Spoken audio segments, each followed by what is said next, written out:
A couple of weeks ago, I looked at the leaked version of AMD's FSR 4.1 Upscaler, comparing it to FSR 4 and DLSS 4.5. Since then, AMD has officially released FSR 4.1 as part of their new 26.3.1 driver, and this brings up some interesting questions.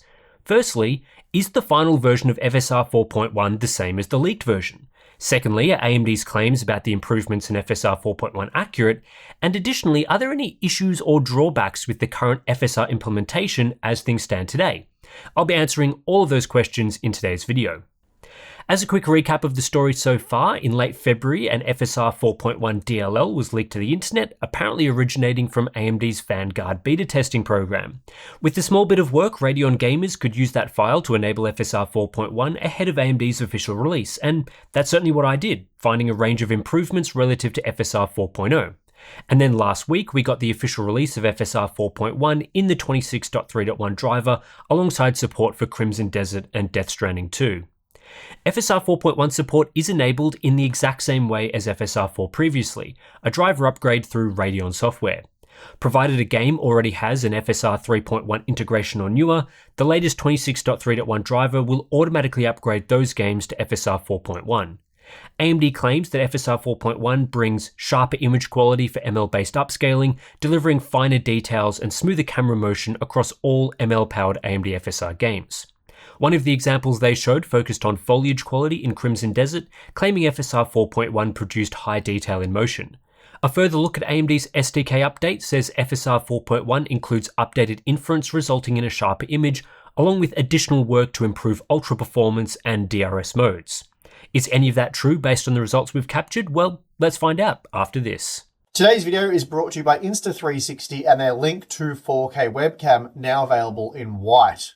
Building on the original Link, the Link 2 includes AI tracking for individuals and groups, auto framing, and auto gesture controls. For a webcam, it has fantastic autofocus with no focus pulsing, which is a major plus.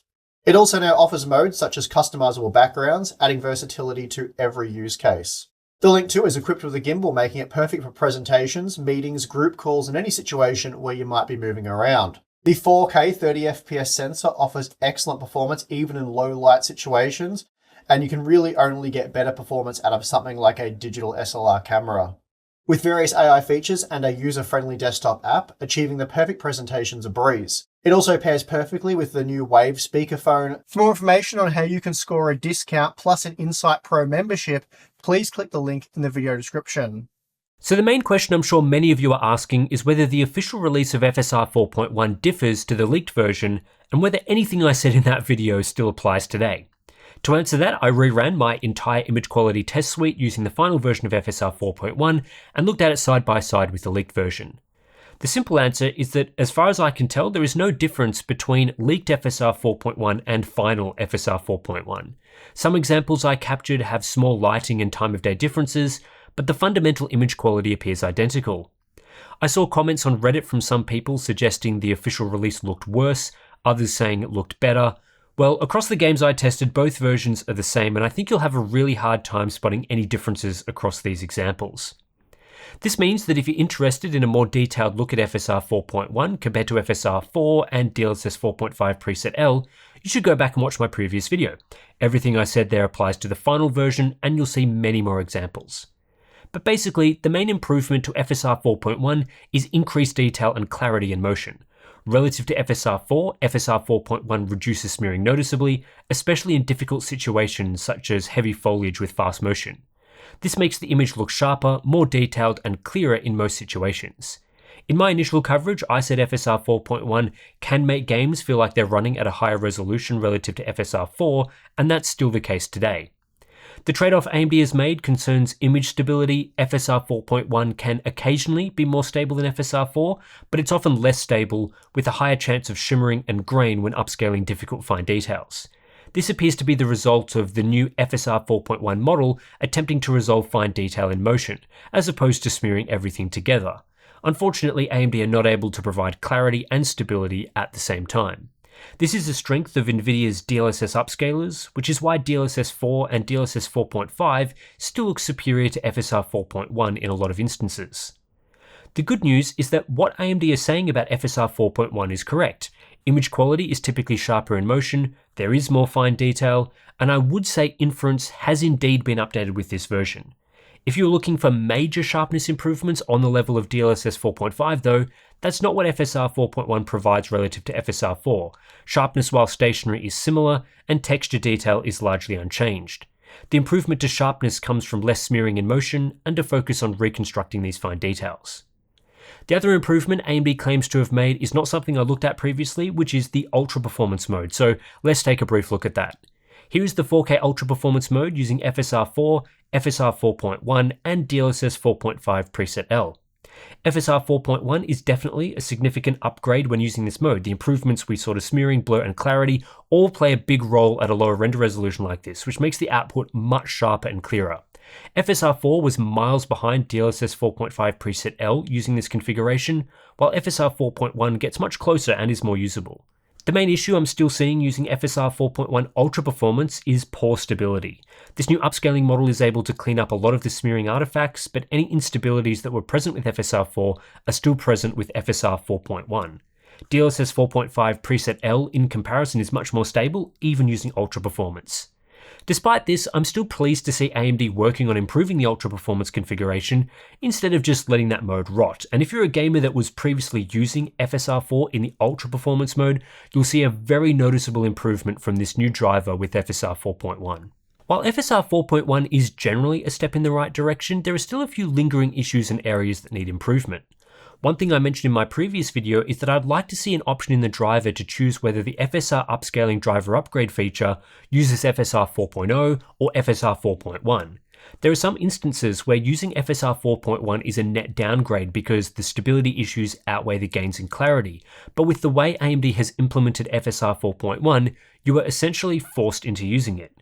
You can only choose to enable or disable the upgrade, giving you either the image quality of FSR 4.1 or whatever FSR implementation is native to the game you're playing.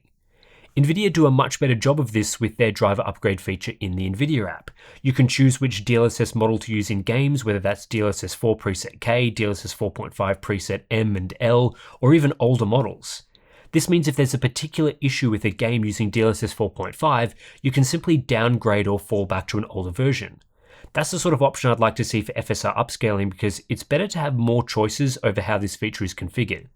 I do think most people will prefer to play with FSR 4.1 compared to FSR 4, so it's not a massive issue, but again, it would just be nice to have. There are some bigger issues though. FSR 4.1 still does not support Vulkan, so you cannot upgrade any Vulkan titles with FSR 3.1 to FSR 4, and there is no SDK support for Vulkan either, so developers can't integrate FSR 4 into Vulkan games natively. This isn't a problem in most games, as DirectX 12 is by far the most common graphics API, but it does prevent some games like Indiana Jones and the Great Circle and Doom the Dark Ages from supporting FSR 4.1. Given that FSR 4 has been out for more than a year now, I don't think it's good enough that AMD still don't support Vulkan officially. That's plenty of time to introduce official support. What's particularly embarrassing in this situation is that modders have been able to get Vulkan support working unofficially in Upscaler. AMD should not be getting beaten to this by a bunch of volunteers when they have paid software developers working on Radeon features. For reference, NVIDIA's DLSS 4 has supported Vulkan since release. The other issue is that AMD has not used the FSR 4.1 release to bring FSR 4 Int 8 support to RDNA 3 and RDNA 2 GPU owners. I know I keep bringing this up, but it is a massive issue in my opinion. AMD could be supporting these GPUs with better upscaling features, but are actively choosing not to do so.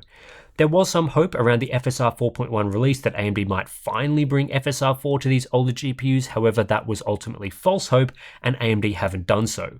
All of the latest FSR 4 and Redstone features are only supported on RX 9000 series GPUs using RDNA 4. Now at this point, I don't think AMD have any plans to bring FSR 4 to older Radeon cards because surely they would have done so by now if they were going to.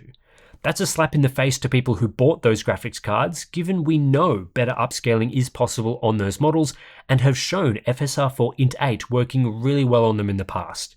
NVIDIA supports DLSS 4.5 all the way back to RTX 20 series GPUs released in 2018, even at a performance cost. AMD should be doing the same, and this lack of support throws into question how well RDNA 4 will be supported once AMD release new features like FSR Diamond that they recently announced. Remember, AMD makes billions of dollars a year in revenue from their graphics division. They have money to offer basic feature support to their customers. Anyway, I won't harp on that issue anymore. The last thing I wanted to talk about is an interesting issue that's cropped up with the 26.3.1 driver specifically. Some games are now throwing up unsupported driver warnings. Here is one example from Assassin's Creed Shadows after updating to the latest version, and here's a similar warning from The Last of Us Part 1. In both instances, you can still play the game, but if you were a more casual PC gamer, I think these messages would be pretty confusing, given you've just installed the very latest driver. The Last of Us in particular says you're running an outdated driver, so whatever AMD have done with this driver in terms of version numbering seems to be causing issues in some titles. There's not a whole lot more to say in this one. If you want more examples of how FSR 4.1 compares to FSR 4 and DLSS 4.5, check out my previous video on the leaked FSR 4.1, now that I've confirmed image quality is the same as the official release. It was also interesting to learn this week that FSR 4.1 and Sony's PSSR 2 technology for the PlayStation 5 Pro use the same upscaling model, so console gamers should also be getting the benefits I talked about in this video and that previous video. But anyway, that's it for this one. If you do want to support Hardware Unboxed and the independent testing that we do, please consider supporting us via our Patreon page. Links to that is in the description below. If you sign up, you get access to some pretty cool benefits, our Discord community, monthly live streams, BTS content, got an ad-free podcast on there as well. But anyway, thanks for watching, and I'll catch you in the next one.